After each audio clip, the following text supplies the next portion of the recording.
A. Syekh Abdurrauf Singkili. 1. Biografi. Singkili merupakan seorang ulama, penyair, budayawan, ulama besar, pengarang tafsir, ahli hukum, cendekiawan muslim, dan seorang sufi Melayu dari Pansur, Singkil di wilayah pantai barat Laut Aceh.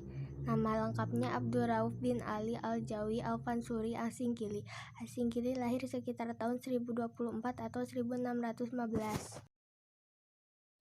2. Pendidikan. Pendidikan As-Singkili di masa kecil ditangani oleh ayahnya, seorang alim yang mendirikan madrasah dengan murid-murid berasal dari berbagai tempat Kesultanan Aceh. Lantas ia pergi ke Banda Aceh untuk berguru kepada Syam ad-Din As-Samarqandi. Pada tahun 1052 atau 1642, As-Singkili mengembara ke Tanah Haram untuk menambah pengetahuan agama sekaligus menunaikan ibadah haji. Dalam perjalanannya, As-Singkili singgah di beberapa tempat, lalu ke Jeddah dan berguru kepada Abdur Al-Qadir Al-Barholi. Kemudian ia ke Mekah dan belajar kepada Badr ad-Din Al-Lahuri dan Abdullah Al-Lahuri. Terakhir ke Madinah berguru kepada Ahmad Al-Qusyasi dan Ibrahim Al-Qurani. 3. Karya tulis.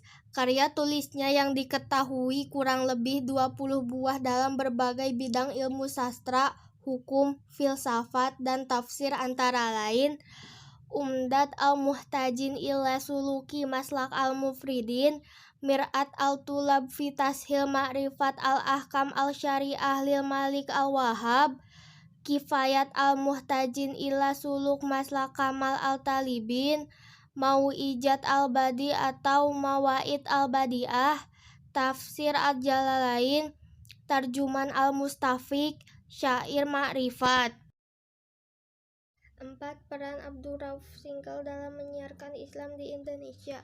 Menjadi pelajar yang gigih, menjadi ulama yang produktif dalam disiplin ilmu, membuat karya tulis dalam pelbagai disiplin ilmu, bidang ilmu sastra, hukum, tafsir, dan filsafat.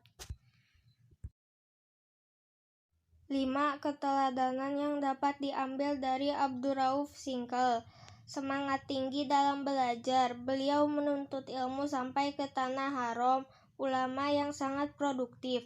Sebagai buktinya 30 kitab telah dihasilkan dari berbagai disiplin ilmu, ahli dalam berbagai disiplin ilmu. Sebagai buktinya adanya karya tulis kurang lebih 20 buah dalam berbagai bidang ilmu sastra, hukum, filsafat, dan tafsir. 1. Biografi. Syekh Muhammad Arsyad Al-Banjari bin Abdullah bin Abdurrahman Al-Banjari atau lebih dikenal dengan nama Muhammad Arsyad Al-Banjari yang lahir di Lokambang, Astambul, Banjar, Kalimantan Selatan pada tanggal 3 Oktober 1812 pada usia ke-102 tahun. Beliau adalah ulama fikih mazhab Syafi'i yang berasal dari kota Martapura di tanah Banjar. Beliau adalah pengarang kitab Sabilul Muhtadin. 2.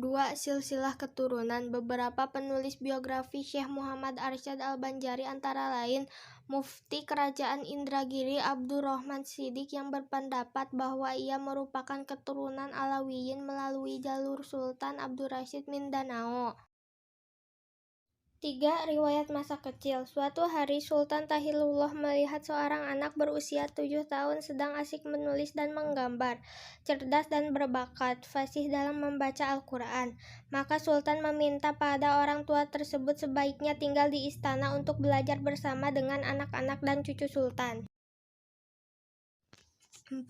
Pendidikan. Beliau belajar di Mekah sekitar 30 tahun dan di Madinah selama 3 tahun. Beliau belajar dengan ulama yang berasal dari bangsa Arab dan ulama yang berasal dari Melayu.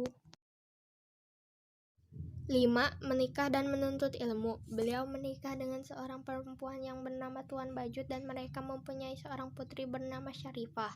Setelah itu beliau meminta izin kepada istrinya untuk menuntut ilmu dan istrinya pun mengizinkan. Nama guru-guru beliau adalah 1. Syekh Athaillah bin Ahad Al-Misri, 2. Al-Faqih Syekh Muhammad bin Sulaiman Al-Quddi, 3. Al-Arif Billah Syekh Muhammad bin Abdul Karim Al-Hasani Al-Madani. Pengajaran dan bermasyarakat. Sekembalinya beliau dari Mekah, hal pertama yang dilakukan adalah membuka tempat pengajian bernama Dalam Pagar yang lama-kelamaan menjadi sebuah kampung.